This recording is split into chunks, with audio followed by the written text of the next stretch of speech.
Hi everyone, welcome to Back to Casual Watch Talks Sunday Social. It's been a while. I haven't been here for 2 weeks because I've been on a whistle stop tour of Japan. So Todd, thank you for stepping in last week. No worries. We've got a full panel this week, and we're joined by Nicholas, who hasn't been on for ages. So we need to find out what you've been up to. But before we do that, importantly, let's do the wristwatch check. And Pete, the square's reorganized, but you're in the hot seat here. You're going first, if you don't mind. Okay. I have got the. Oh yeah! Come on, focus. Oh, nice. There it is. The Jaguar Cult Polaris in green. There you go. Not much else to say. Love this watch. Awesome. Nicholas, what you wearing? So for me today, it's my Redcliffe #1. So this is the not only my first personal Fears watch I bought from the company, but also the first production Fears watch to carry the Fears name since 1976. So a very special watch, and certainly on Sundays, it's a very being quartz. You can just put it on, and it's always working. It's fantastic. Yeah, I always like that one. Mark, what you wearing? I have a Seamaster, which refuses to focus. There we go. It's hiding from. You can see the white dial is hiding, but this is the 100 days to Tokyo, which was Tokyo 2021 Olympics. Oh, yeah. And definitely one of the nicest Seamasters. I was nagging my boutique and say, you've got to get a blue bezel one, and then this came out, so I jumped on it as soon as it did. Lovely Seamaster. Oh yeah, maybe it'd focus better if it was like a dark blue to light blue gradient dial. Oh, like well, there was a clearly the Christopher Ward influence on Omega design.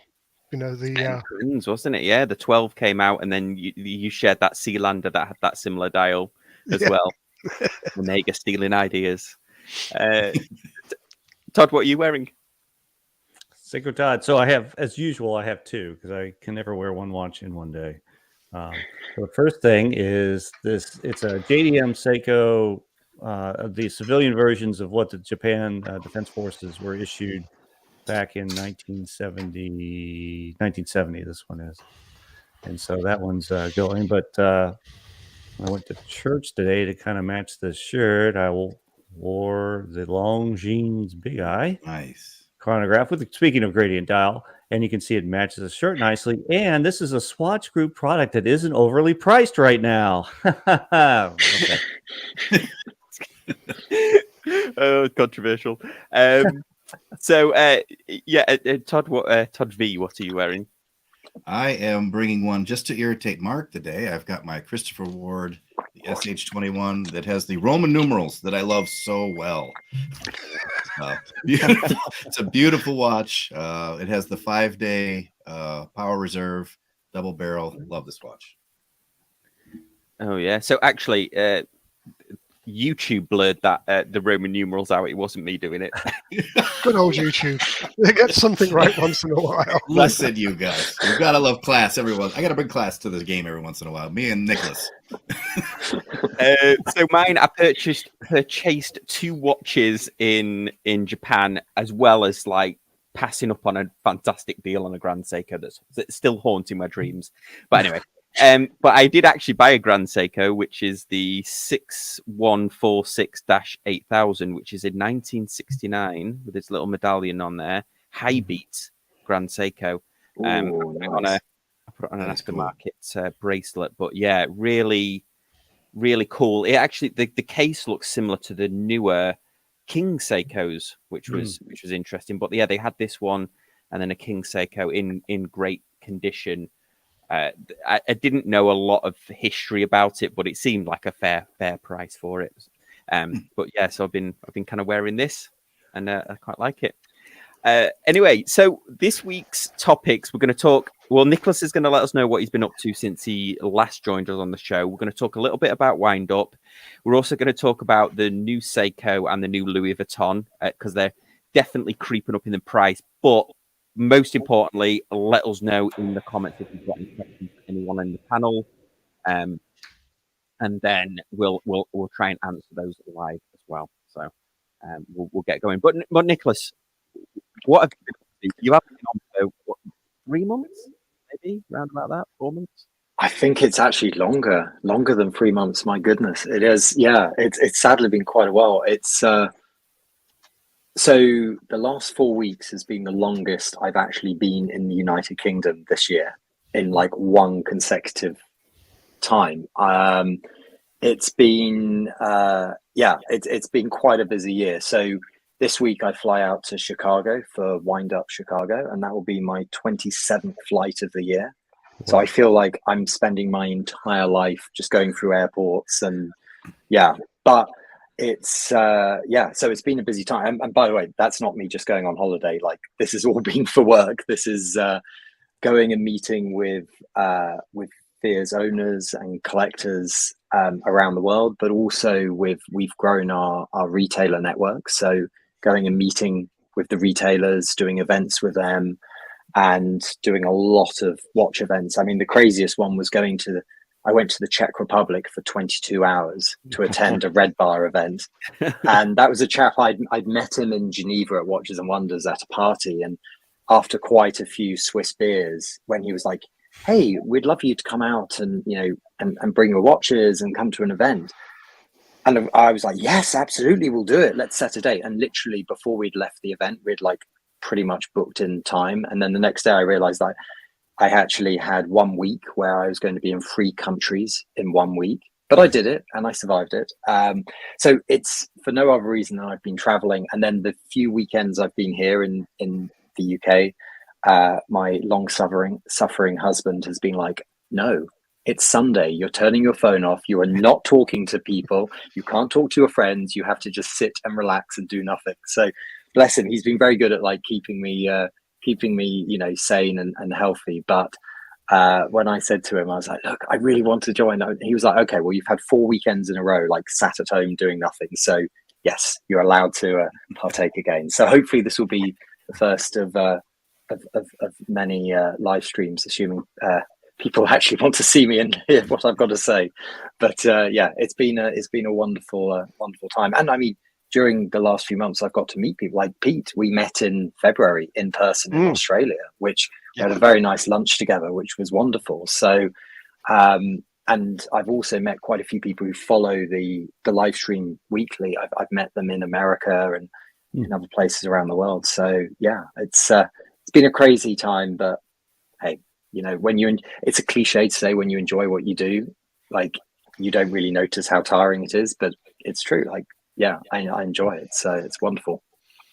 Yeah, awesome. Sorry, I think I had an audio glitch again. I'm sorry, guys. I think it just happens at the start. I'm not sure whether it's a bandwidth issue, but keep me honest in the comments. Let me know if it's getting too bad there. Okay, well, let's start off with this time next week will be Windup Watch Fair. I'm not going. Is anybody going on the panel except for Nicholas? No.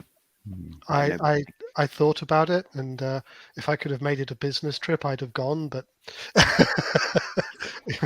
as a personal trip, and with Windup New York in October, I just go to Windup and watch time in October. So right, I'm thinking the same thing too, Mark. As you and I are pretty close, so I'm thinking about going up in October. So we should do a meetup or something then. Yeah. I mean, I got a ticket for the first time for the cocktail hour of watch time on the Friday evening. So, but it's just how many train journeys I want to take.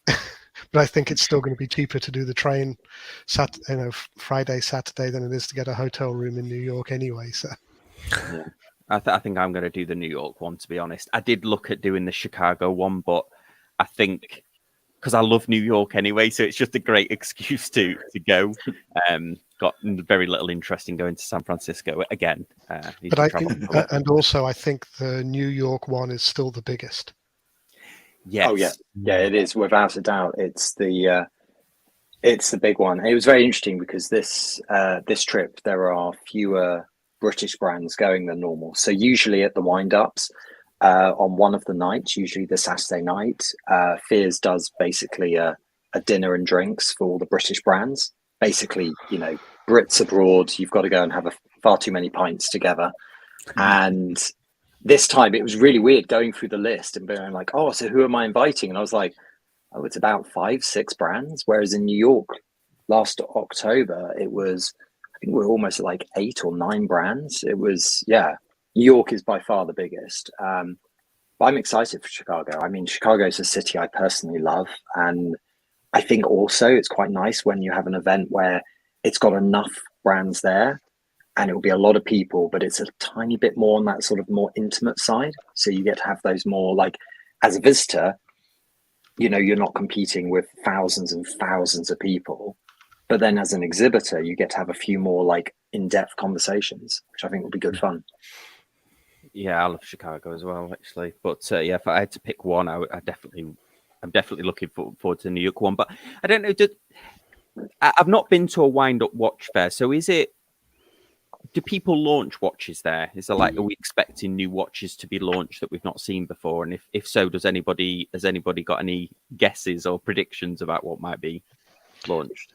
Well, I know Ward's Christopher launching one Ward on the 13th. Yeah. Yeah, Christopher Ward have been hinting on their Instagram of a watch launch. It's not a major launch though. I think if they do anything, they've said they will do something special with the 12 for New York. But they, you know, at least the San Francisco and the New York ones fit their normal launch cycle, but I think they've got something for the 13th, which just in time for Chicago.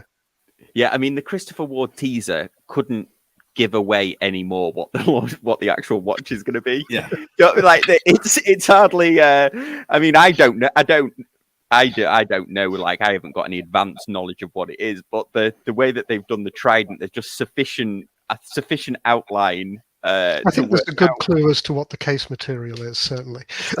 Exactly. But never. I mean, it'll be epic, whatever it is, because it's a Christopher Ward. But I don't know, Pete, have you heard anything about like Alpina or anything? Whether they'll be? No. A little bit like you. I don't think wind-ups have quite become. They're an interesting. I haven't been to one, by the way, so watching from the outside. They're a strange kind of amalgam of industry and enthusiast and owner and an odd mix, and they haven't quite crossed into that kind of Swiss, this is a big opportunity to launch product. I think they're still focused on this is an opportunity for the brands to engage with customers. You do see the occasional kind of low-key launch, but I must admit that when I sit down and I have my list of like shows and when launches are likely to happen, wind-ups don't even really feature on it. I suppose that's an interesting question for Nicholas as a brand owner. Would you ever think that a wind-up was when you would launch a watch, or maybe even more generally, how, as a brand owner, what are you looking for in a kind of event like this that would trip you over and say, this is the thing I would, this is an event I'd like to launch a watch at? That's a great question. Yeah, I mean, that's a good question, because as you were speaking, I was thinking I actually feel slightly different. So I think it's, you've got like Watches and Wonders is like the kind of stake in the ground that everyone it's either before or after or on the event, whether it takes place in Geneva or even globally, like those dates are like the dates things happen, right? And then you've got Geneva Watch Days, which is taking place at the end of next month. And that's also seen as like a kind of the secondary event. They're the two sort of posts in the ground. But I would say what I find really interesting about Windup is how it's quickly become, for the exhibiting brands, it's become our stakes in the ground. Because to be honest, I actively avoid, when we're looking at like our marketing calendar and when we're going to launch things, we look at Watches and Wonders and we're like, it's kryptonite, right? Like we do not want to launch anything within a month before it because no one's interested. Absolutely nothing at the event. And even after it, it's still that very long tail of all the product that's been launched being spoken about. So whereas I'll be perfectly honest, when we look at like, you know, when my team and I are looking at the wind-ups, yeah, we'll start going, well, actually, rather than launching something in September, let's hold it back and launch it in October. Why? Because it's that if you're a small brand, we aren't going to get as many column inches of press from traditional media or online media necessarily. A big thing for us has always been, and this isn't just Fears, this is like for most of the brands that wind up, and exactly as you say, Pete, it's about people being able to get hands-on with the watch. So therefore, what we absolutely want is to make sure that when someone walks into Wind Up, they're going, oh my goodness, I have to make an absolute beeline for the Fears stand because today they have launched the new X and I have to get it on my wrist and I have to take that photo and I have to experience it. Even, you know, even if you're not thinking about it from a sales perspective, from a marketing perspective, you will get so many more eyeballs on your launch and so many more experiences and interactions of people trying it on than if you were to hold your own event for 100 or 200 people. So I think it's something that historically hasn't been those stakes in the ground. And also historically, people, certainly the British brands, except for Christopher Ward, who have always been incredibly loyal, and Farah as well, have been very loyal for pretty much every wind up going back half decade or so. But for a lot of people, because they haven't been going to as many consistently, it's not really focused. But I know when talking to other brands, you know, yeah, we now view, especially New York in particular, New York, I'd say, is kind of like, for the smaller independent brands, it's our Watches and Wonders. It's kind of got that feeling of it. And I think that's the point of Wind Up, is it is for the smaller independent brands. It's, you know, the mega brands that don't show up. They will have some representation at watch time, which is the same weekend, but no one launches at watch time really. So for the smaller brands to get an opportunity to show the world what they have, it's a very good one. And I am a bit surprised that more launches don't from the brands who attend don't coordinate with it, because New York really is the opportunity to have the eyes of the world on you. I think there's a good reason for that, Mark. I think there's a really, really good reason. And this isn't a criticism of my fellow colleagues running small independent watch companies, but like, you know, as you get bigger, you begin to think and be able to plan more strategically. Like we're going to launch here and we're going to spread things out. But if you're a smaller brand, and I think back to where Fears was like 4 years ago, you basically knew like 2 weeks before it was ready when you were going to launch it, right? There was no point in putting a date on it. And I think it's as we're seeing, like, you know, Christopher Ward and Farah and Fears and other. So I'm talking obviously primarily about the British brands because these are the people I drink the most with. So I have a better idea of what they're planning. But, you know, the fact is, as we're beginning to, we're tiny compared to the likes of Oris or Zodiac or whatever. But like, as we are beginning to kind of grow, we're also, you know, beginning to sort of professionalize how we operate. And so rather than being like, ooh, I'm going to bring a watch out this year, it's now going, yeah, I'm going to bring a watch out. And actually, why don't I think properly about this and go, what's the best way of getting those eyes on the watch and the best chance of it, you know, reaching a larger audience?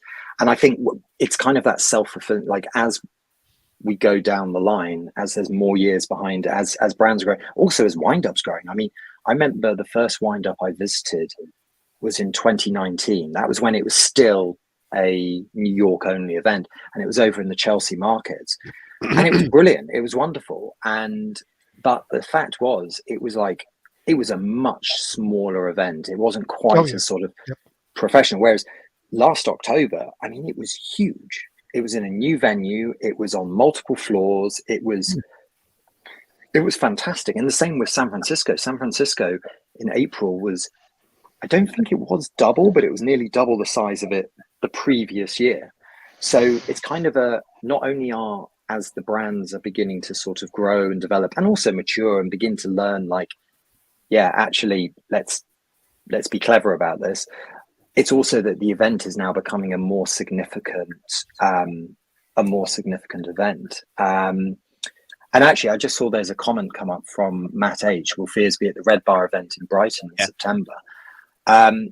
So this is also a really interesting thing. Like, there are nowadays, it used to be there was only a handful of events. There was only a handful of opportunities to meet with people, unless you did your own events, which of course are very expensive, very complex. But events like the Red Bar one in Brighton, and then also there'll be several other in the UK taking place in the autumn. These are now occurring more often, and again, it's people going, do we want to go and do a trip and spend money? And also, I'm talking about as a brand, beginning to professionalize how we operate. But like, before we came online, I was mentioning to Pete, like, I'm planning on coming back to Australia for the second time this year, and that's going to be in November.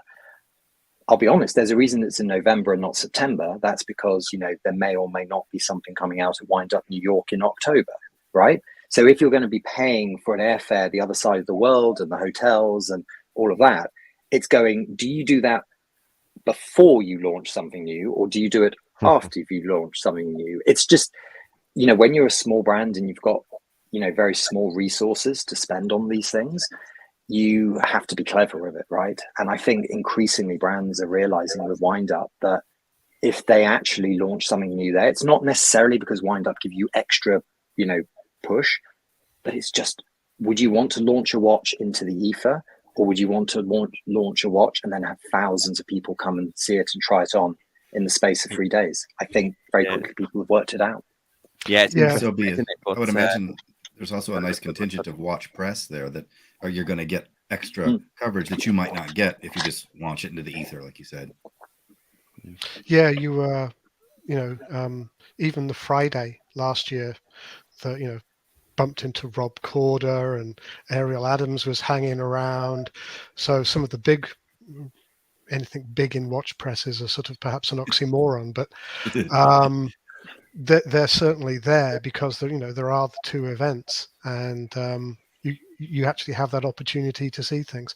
But to follow on with what Nicholas was saying, as the brands have grown, the British brands have grown and become more successful, and I'm going to descend into corporate American speak, you suddenly get the bandwidth to think strategically. You're not scurrying around after your supply chain. You're not scurrying around after the next pound coin.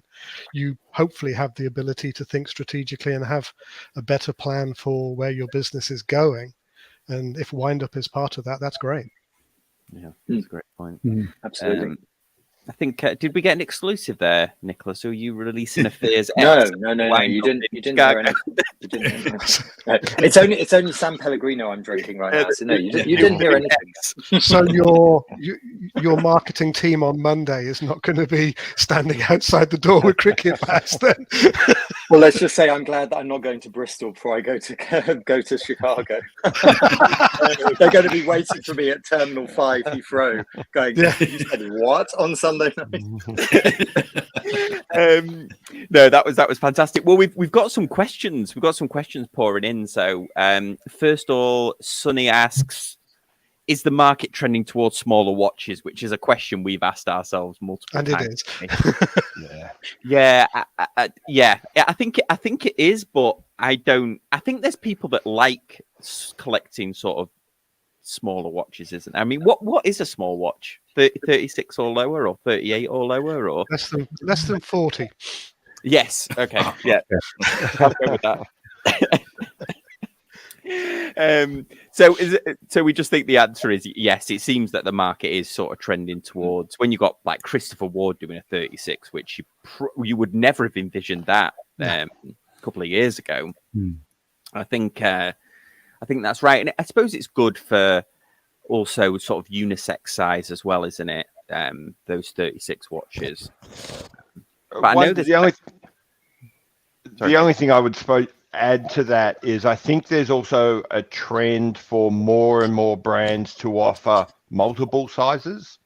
So I think that whilst because I've got a bigger wrist, I like bigger watches, and one of the things I've found is I've not been sized out of any watches I'm really into, because 9 times out of 10, if a brand comes out with a 36, there's a 40 watch as well. So I'm finding that it's, like I said, more often than not, it's not about all watches are getting smaller. It's just that they're releasing small watches as well. And I think Breitling are a very good example of that, aren't they, Pete? Yeah. They're clearly trending down a little, but yeah, they tend to offer watches across a variety of sizes. An interesting thing, I just bought a vintage Breitling, which is a 38 millimeter chronograph.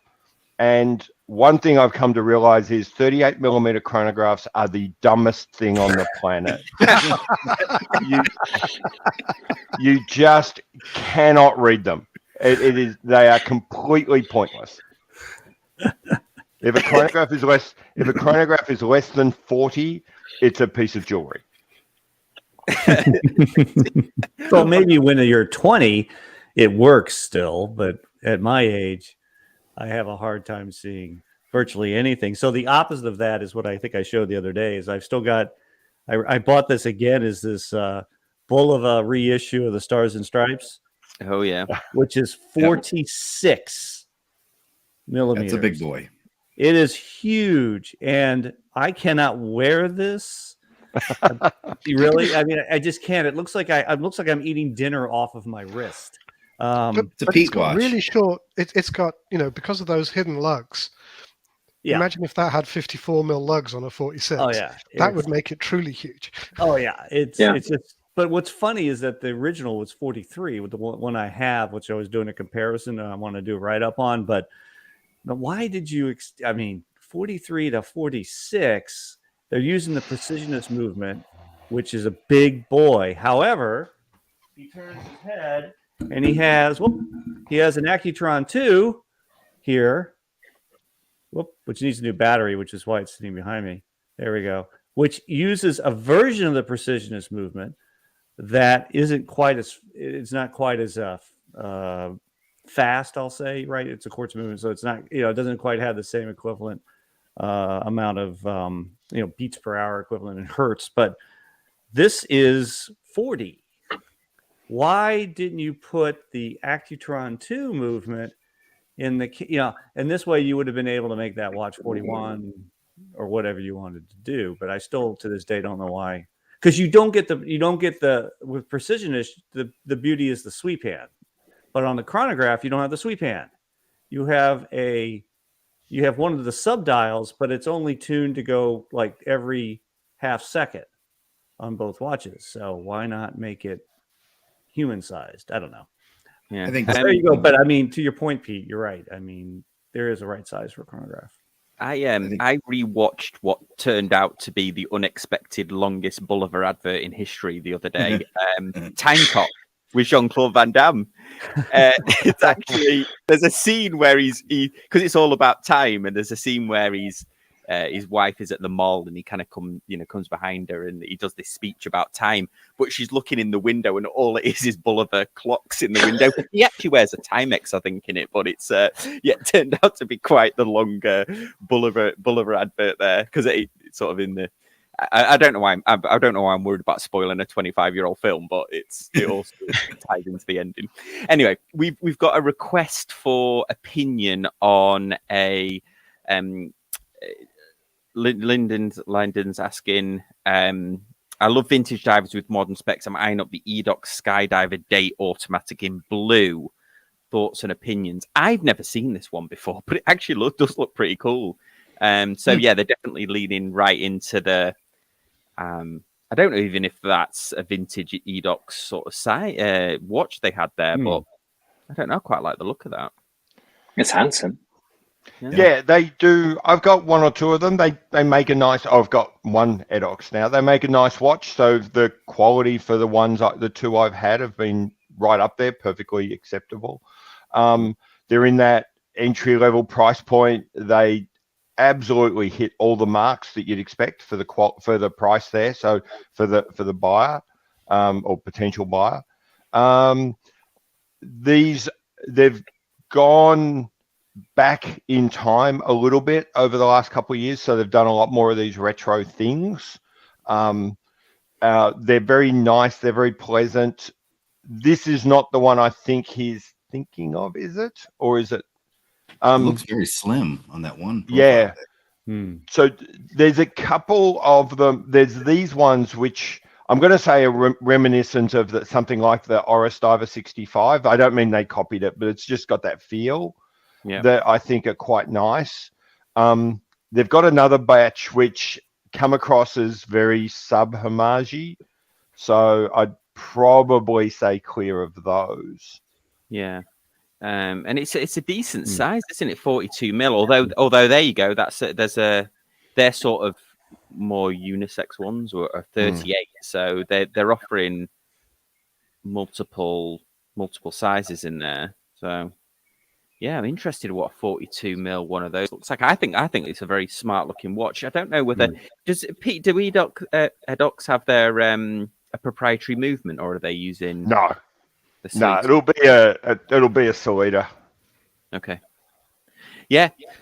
So I think we like the look of that one. So thanks for the question there. So let me just pull up this one. The next question is, okay, actually so what does everyone think of Market Long Island Watches plan to pay $50 cash to each attendee wearing an Islander watch at Windup Chicago? I'd not heard this because I've just watched Mark. Thing is, anybody else heard this? Or I don't know what other opinion. No. Mm-mm. First I'd heard of it. Nicholas, you've got your work cut out for you, sir. Oh my goodness. I was going to say the difference between Nicholas's watches and Long Island is Nicholas's are good looking. And not sacred.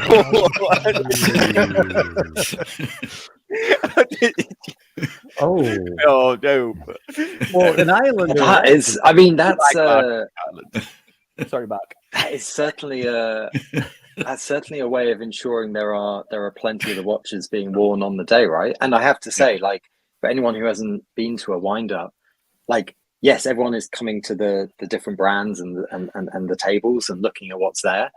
But I would say there's like as much time spent talking and bumping into people and going, what are you wearing? And like, so I think it's a really, really, really clever marketing thing to actually ensure that there are plenty of Long Island watches like on the wrist in the show. Like, I think that's a very clever way because, yeah, I mean, in San Francisco, you know, people would come for like the day and they would say like, yeah, I spent a few hours looking at the brands. And then the rest of the time I was catching up with people, seeing people, talking to people, you know, grabbing a beer and da-da-da. So it's very much like Windup is seen as not just an event where you come to look at the brands. It's also an event where people come together. And I think when you see this, you go, this is someone who is, I'll be honest, I'm kind of a bit gutted I hadn't thought about this first, because this is a very clever way of ensuring like you're getting extra marketing beyond your like 6 foot table, right? Like, Yeah, and what's it like, Nicholas? For because isn't Windup you can actually buy a watch there? Yeah. People selling them. It does depend Yeah, on absolutely. the brands, doesn't it? Yeah, so for a lot of the British brands, they'll take orders and then ship after the show. The way it works for Fears is we're there with one of our North American retailers, Collective Horology. So even though I'm there on the stand is actually their stand with their stock. So at the event, people can buy a Fears and take it home, but they're buying it from our authorized retailer. I'm desperately now thinking if you're wearing a Fears, what I can give you. It can't be $50, but that's too on the nose. Sorry, I'm really distracted by this. This is such a brilliant idea. Unless you get a couple of hundred people, whereupon it becomes a very expensive proposition.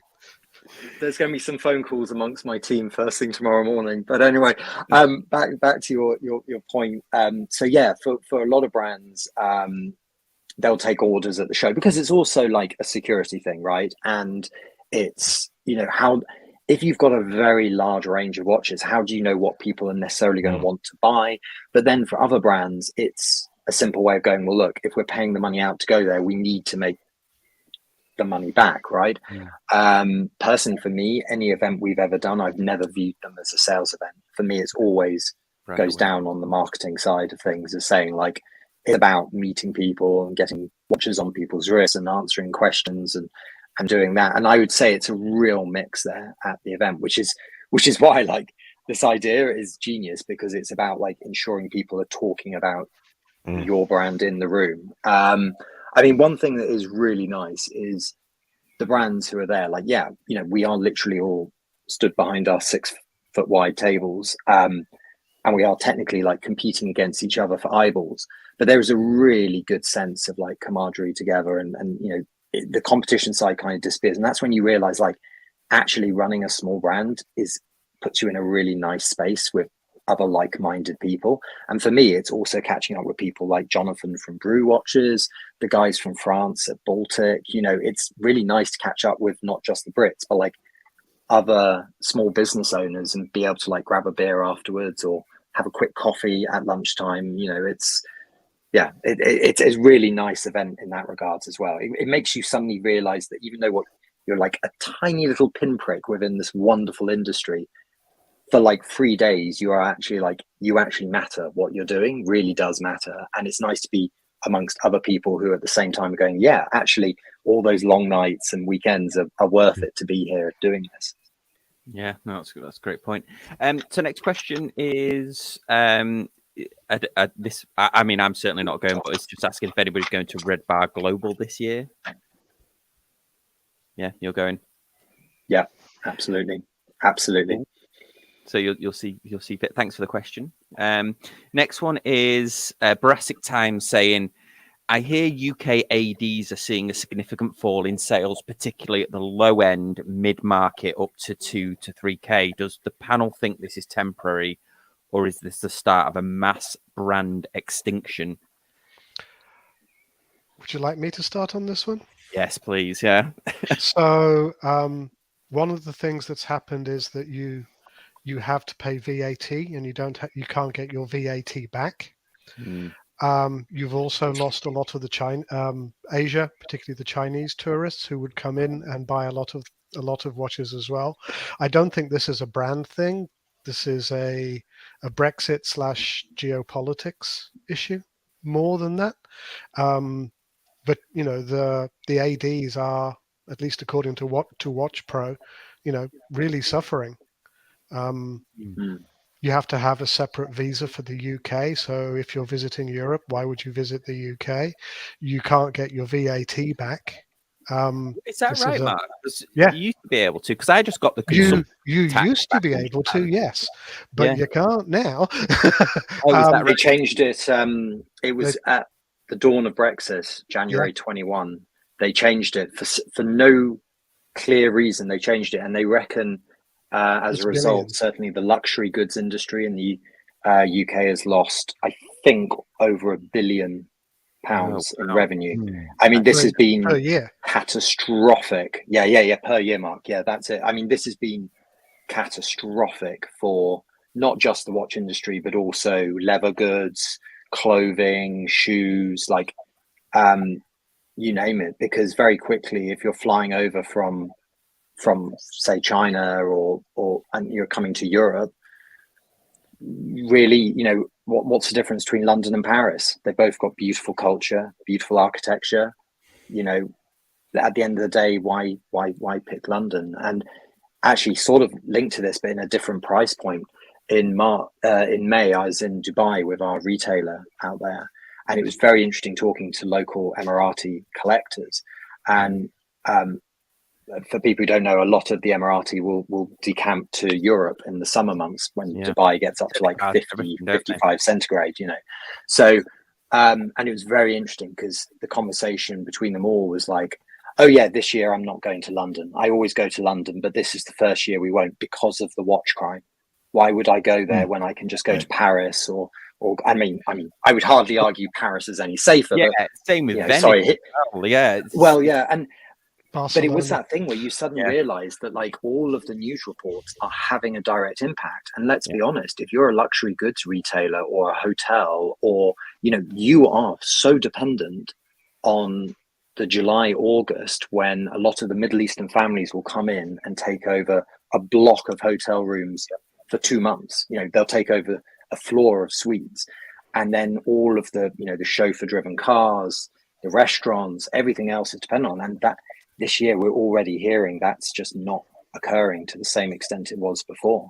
Yeah, because there was even a TV show, wasn't there? Was it the Savoy or something, where they would take over an entire floor? And there was a TV show about one of the hotels there, and you're right, like an entire floor, and 3 of the rooms would just be the wardrobes. Yeah. So wow, I didn't realize that. So what that would mean is everything is automatically 20% more expensive, because consumption tax in Japan was 10%. Various parts of the US, I think Florida is like 7.5% tax, but in Japan you just showed your passport at the till, and they most times they would give it, they would just do it there, and then they would take the tax off. So wow. Okay, Would so it be also like just a general economy thing as well? I mean, there's the cost of living. I understand in UK there's been a lot of price hikes and energy costs and other things like that, and so I feel like people at that price end, you know, at the entry level, are pinched more than people who have large bank accounts. You know, like this is it's going to affect me. So I can't imagine it's just a watch thing. I feel like this is just an economy situation. Yeah, and wages, and particularly in the UK, energy prices. Yeah. I mean, the energy price, but as Mark says, like, you know, this is very much, the historic thing was that for a lot of ADs, they would make Christmas wasn't when they made their money. They made the money in the summer, when especially the Chinese tourists would come over en masse, and that's when they would, you know, be buying exactly this price point, you know, in this sort of £1,500 to £3,000 sterling. And I mean, the way it works now is if you do want to, if you are visiting as a tourist, you can buy and you can get the 20% back if the watch is being shipped back, i.e. you can't carry it home. And unsurprisingly, a lot of people are going, no, I'm not really wanting to do that. Part of the reason of carrying it home is I may not trust my domestic final mile delivery service. Like, you know, it's one thing shipping a watch to the United States. You're like, well, we'll FedEx it and, like, you know, or DHL it, and it's a reliable service. But actually, for a lot of countries in the world, it's the final mile is not like it is in the United Kingdom or the United States or Australia. You know. Yeah. No, it's great. That was a great question. Thank you very much. Aaron posted a question, but I might come back to that one because it's about one only watch, so I might pull up the site there. But so I'm going to go to Boston Collector. Question for the panel: how do Microbrands balance creating good-looking, attractive watches that people are familiar with versus something that is somewhat unique and uncomfortable? I mean, that's the question as old as time, isn't it? I think that's what I imagine a lot of Microbrands wrestle with that. Yeah, I don't know if there is. Be good. There you go. It's like, you know, how do you do well at Dark Souls? Just get good. I've argued with Dave Sharp about this a fair bit, but you know, I think that designing a watch is far harder than making a watch, and finding someone who can get that balance. I constantly forget his name, but the guy from Studio Underdog.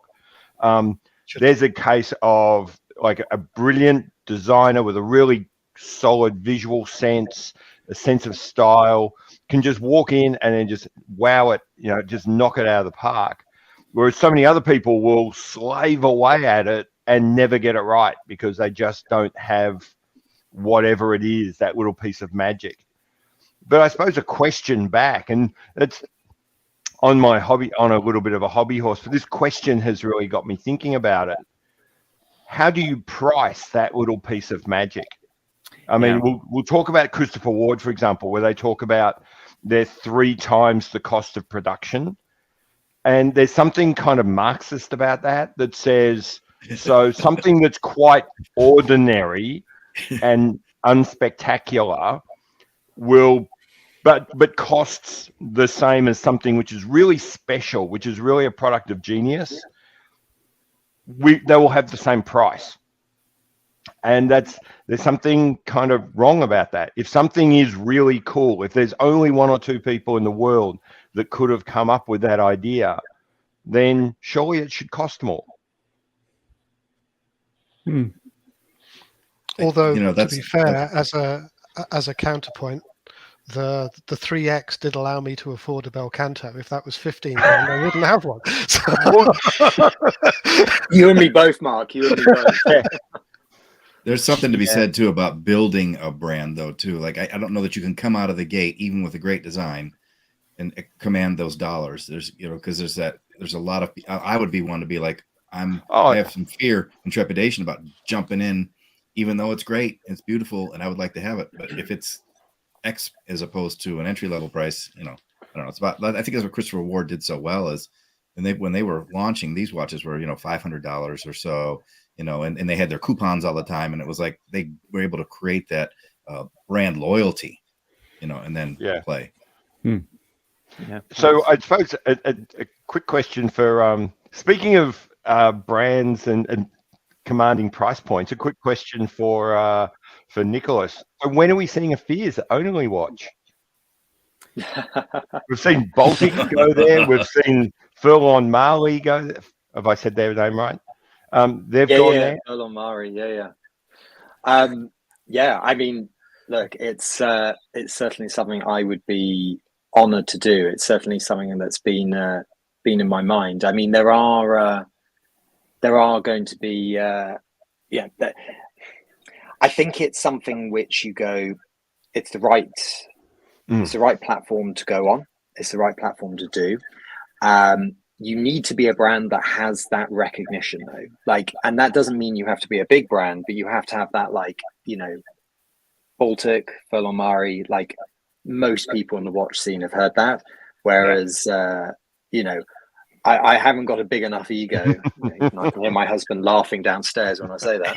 But I haven't got a big enough ego to believe that, like, you know, Fears was something there. There's going to be a lot of people Googling going, what's a Fears? Like, who's Fears? Like, why are they here, right?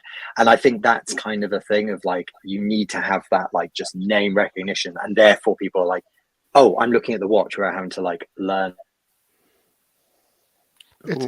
I guess it would be a similar thing with GPHG. You know, it helps if you have an established brand and identity at GPHG as well. Yeah, I mean, I will be honest. This will be the third year in a row where Fears is in the long list for GPHG.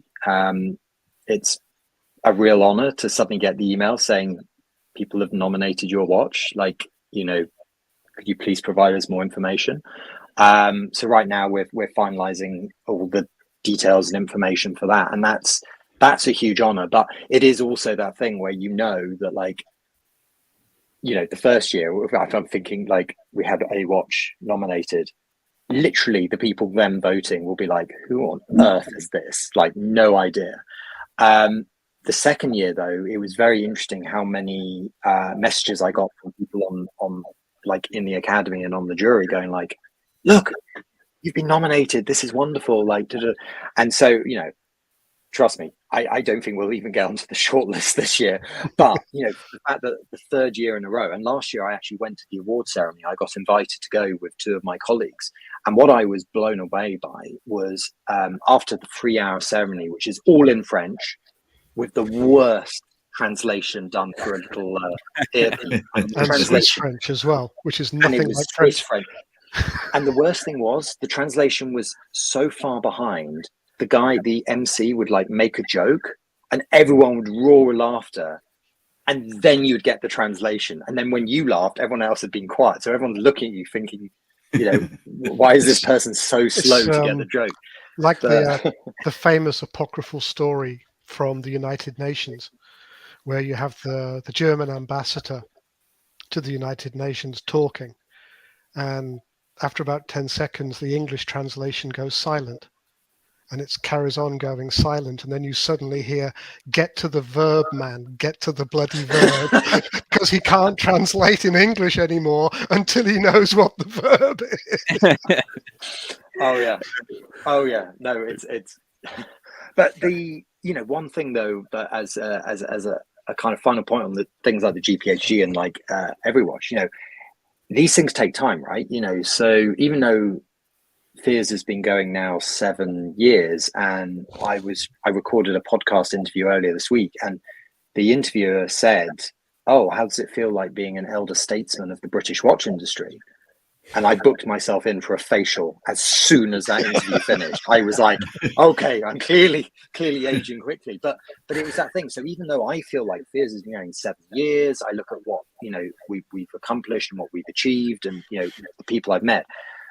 You then go to one of these events in Geneva, and you realize like not even most, like 95% of the people in the room have no idea who you are or what you do.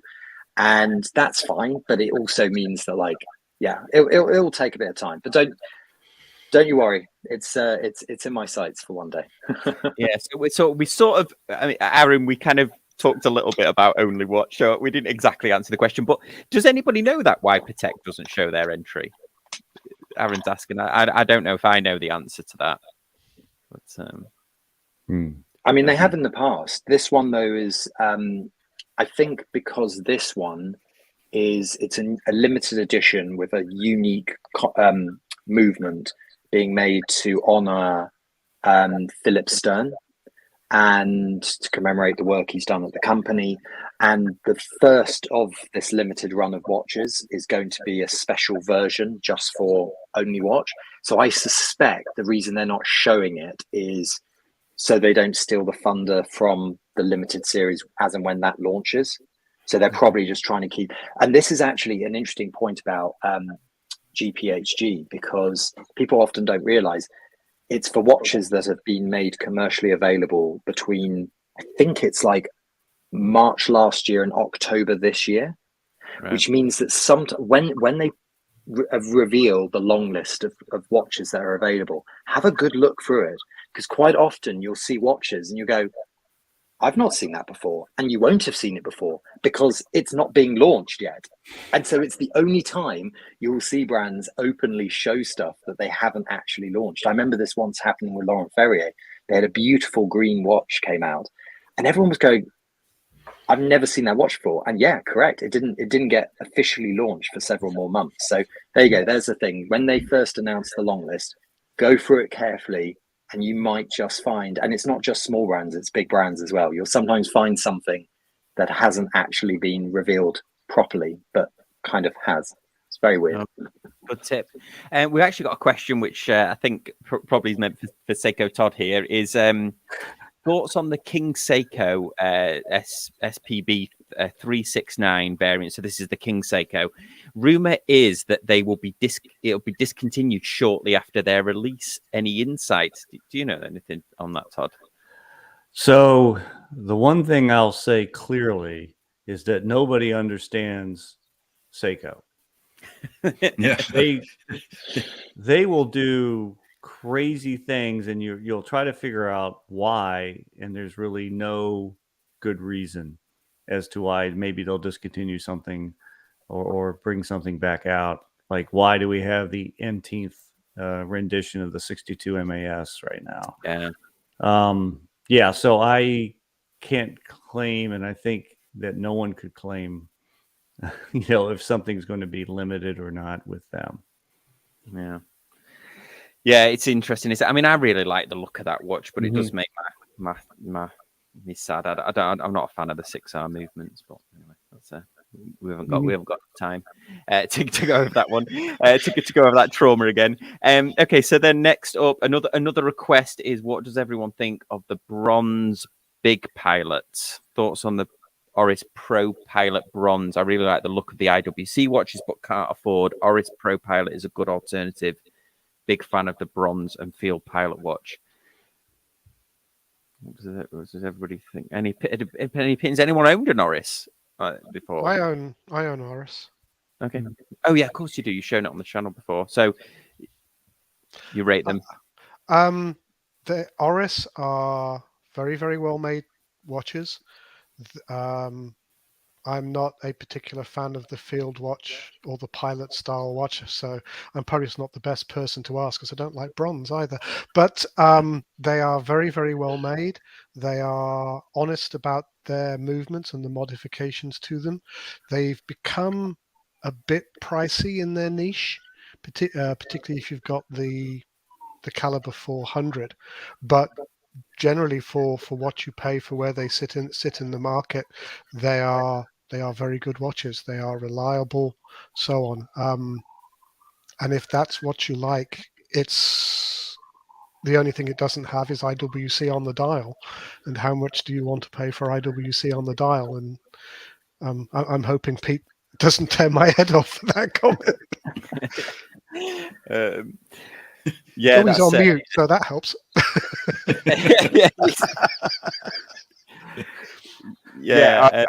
What I would say is it's absolutely true that in a render or in a 2D photograph, there's nothing to distinguish it from an IWC other than the name on the dial. Having had them both in hand, yeah, they're not the same watch. But one thing there's nothing wrong with buying an Oris. No, there's nothing wrong with buying an Oris. Very safe, very worthwhile purchase. Absolutely. The only thing I would add to this is, and the commenter may know this already, but Oris tend to use their bronze brew patinas particularly aggressively and goes quite dark. So unlike steel, which is 9 times out of 10 316L, and 9 times out of 10 acts largely the same as every other 316L steel, bronze comes in varieties of mixtures, and not all bronze is created equal. So and Oris's bronze tends to patina very fast and very dark. So just be aware of that if you're looking at this watch. I think Christopher Ward's bronze does as well. Yeah, I remember someone saying they were reviewing one that, I mean, it left the fingerprint of the previous reviewer was permanently patinaed. Was that yours? I got that one. Yeah, the one. It's the Sealander, the bronze Sealander had the fingerprint of the previous reviewer on it. So I was handling it with gloves, but it's crazy. There's been loads of great questions. Sorry, everyone, we've not managed to get through. I'm going to save some for next show. But I know actually, Todd V, we had a conversation about this before the show. So Sam's actually asking, what do we think of the new Louis Vuitton watch? And I know you had a little bit of a look at what did you? Oh, the tambour. Can you bring it up? I mean, it's an exquisite watch. Everything about it. I'll say when I first saw it, my initial reaction was, it's a Ming. Like it had that same design aesthetic to it. I was like, oh, but this one's 19,000 euro. But there are things about this that are just incredible. The micro rotor, I'm a huge fan of micro rotor. I would love to have one. The fact that it's 8.6 millimeters thin is outrageous. I mean, it's just a beautiful watch. Everything what they're putting into it and what they're doing, I even like the way they've done their integrated bracelet, because everybody's got sort of the same integrated bracelet look, and this one is sort of looks like a traditional watch the way they handled it. I mean, I can't say anything bad about it, but I don't know. I know nothing about. I've never actually handled one, but just kind of reviewing it and looking at it, I think that's a win. If you've got deep pockets, it's fantastic. Yeah, something about the 4 makes me feel uneasy. I don't know why. The numbers threw me for a minute. Yeah, when I was looking at it. Yeah. But, I don't know. Anybody else have an opinion on this? I would say it's an interesting watch because you get 4 people to look at it, and 4 people will say it reminds them of 4 different watches. Yeah. I haven't heard anyone say a Ming before, but my immediate response was it feels like the Hermes H08 to me. It really reminded me of that. Not that it in any way looks like it, but something about it just raised that spirit with me. Other people have said that they think it's a dead ringer and almost a knockoff of a VC Vacheron Constantin 56. So I think that's just focusing on the numerals, but it is a watch which does. I've heard people say, the beauty, what you want to do to hit something out of the park is you want to make something that is both new and familiar. And I think that's what this watch is kind of doing. It's new. There's enough about it that it's clearly its own thing, but there's also enough in there where you go, I recognize this. I kind of, it's falling into a spot in my head. Agreed. Here's a question, like how many people have been familiar with and followed the Tambor line since 2002? Because it's a 21-year-old product line with this case shape and this case design and architecture. Because I think the thing that's like, and this was something I mentioned to Sam before, was the reason I think this is so interesting is, one, because like this model is actually, even though a lot of people wouldn't actually have given it a second glance, it's beginning to come into that area where it's like, well, they've been making it for over 20 years and it's had that case shape. And this is like the first major change of the design since then. But also the big thing for me was reading what Jean Arnaud was saying about it, and how for him, he was like, the big and most significant thing is we're repositioning Louis Vuitton watches. Now, as people know, the Louis Vuitton workshops have been doing great things with like Gerald Genter, and in terms of working with other watchmakers to do complications and things. So actually, Louis Vuitton does have like behind it some pretty sound horology. But then you've always had the Daniel Roth, that's coming from the same workshops. But as a brand itself, Louis Vuitton has always been like, the watches have always been a bit like fashion watchy in my feel.